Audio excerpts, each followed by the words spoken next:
Don't look down! Your fingers are in one place on the bass fingerboard, but you've got to move them somewhere else. How are you supposed to do that without looking down? Stick around, I'm going to show you.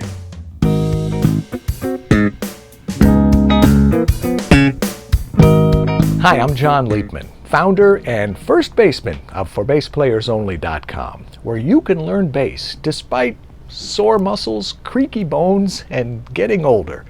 If you haven't yet subscribed to my YouTube channel, here's a friendly reminder. Before we get started, I want to make a real quick mention of a free PDF I have for you. It's called 12 SUREFIRE Tips to Make You a Better Bass Player. It's a collection of great advice I've compiled from my interviews with Leland Sklar, Bunny Brunel, Tony Levin, Brian Beller, and 8 other heavyweight bass players. It's jam-packed with actionable items you can put to work right away, right now, today, to make you a better bass player. Just click the link under this video and you can download it totally free, my gift to you. Or you can go to ForBassPlayersOnly.com/tips. I've helped a lot of students over the years. At last count, I've helped somewhere around 130,000 people learn bass. And one of the things a lot of my students are struggling with is having to look down at the fingerboard while they're playing. Not just if they're reading music, but pretty much all the time, or at least most of the time. Well, a lot of the time anyway. Do you ever wish you didn't have to do that? I'm going to show you a trick I discovered from playing shows and doing recording sessions where I didn't have the luxury of being able to look down at what I was playing. And electric bass, let me tell you, is a hot seat. You play a wrong note at the wrong time and everyone knows it. So let's not let that happen to you. You want to get into don't look down mode. And the way you do that is by feel. Let me show you what I mean.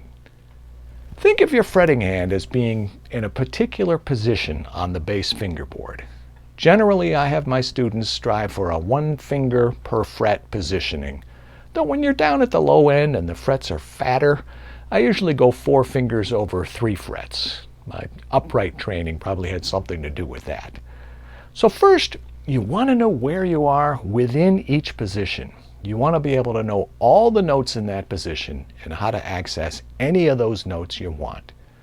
Once you're in any position, if you know the notes in the position, you can feel where your fingers need to move in order to play whatever note you want. And that goes for all the positions. First, learn the notes in every position, whether you're using 3 fingers or preferably 4, and look up and get used to what it feels like for the note you want.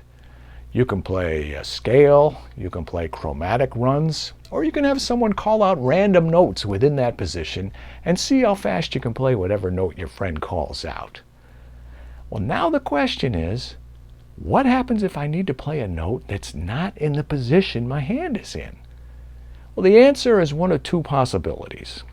If, say, it's just 1 note out of that range where your fingers generally are, no more than, say, 1 fret away, you can just stretch your hand and your fingers a little bit, play the note, and get back to where you were. That's another good exercise you can do. Get used to what it feels like to go 1 fret higher or 1 fret lower than whatever position you're in, and get used to what it feels like to play those notes without peaking. Give your friend this new expanded range of notes and have them call out one of those notes. You've got a lot available to you in any given position, so start there. First, learn the notes in the actual position, then learn the notes in the extended position and practice playing them without looking. Now, the second part of our answer to the question, what if we have to play a note outside the range of the position we're in, is also done by feel. Get used to what it feels like to move your fingers and your whole hand up 1 fret. You can do that without looking. Now move down 1 fret without looking. Learn those notes. Learn what each one of them feels like to play. Once you're in these new positions, you can do the extension thing like we talked about before, making even more notes available to you. You can access those notes without looking. Once you've got that down okay, move your fingers up 2 frets and see what that feels like. and learn those notes and do those extensions. And do the same thing going down, 2 frets. Then you can try it with 3 frets and so on. It takes a little time, but once you get used to how those shifts feel, it'll open up a whole new world for you. Now there's one more thing I want to show you, and I think you'll find this very helpful. Suppose you're down here and you've got your pinky on the G on the 3rd fret of the E string, and you want to go up to this position with your first finger on the A on the 5th fret. Well, at first that seems like an awfully big leap. You're moving your first finger up 4 frets, and those 4 frets just happen to be the biggest, fattest frets anywhere on the bass. But your pinky is here, so use that as your point of reference.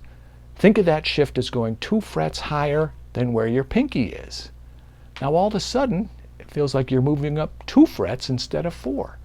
And you can get used to what that feels like if you do it enough times. Practice doing it without looking. Then do the same thing going down. Your first finger is here, but you need to shift into this position down here. Again, your pinky finger to the rescue. Get used to what it feels like to do that.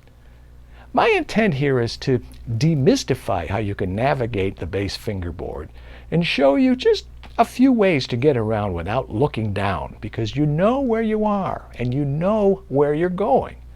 Go ahead and experiment with these ideas. Then hit me up and let me know your results. I'd really like to hear from you. The easiest way is to leave a comment below. I read them all. And don't forget to download my free PDF, 12 SUREFIRE Tips to Make You a Better Bass Player. It's super popular and it's totally free. Click the link right under this video or just go to ForBassPlayersOnly.com/tips. At For Bass Players Only, I've helped a lot of people learn bass despite sore muscles, creaky bones, and getting older. I hope I've helped you too. That's all for now. I'll see you next week. I'm John Liebman. Let's play bass.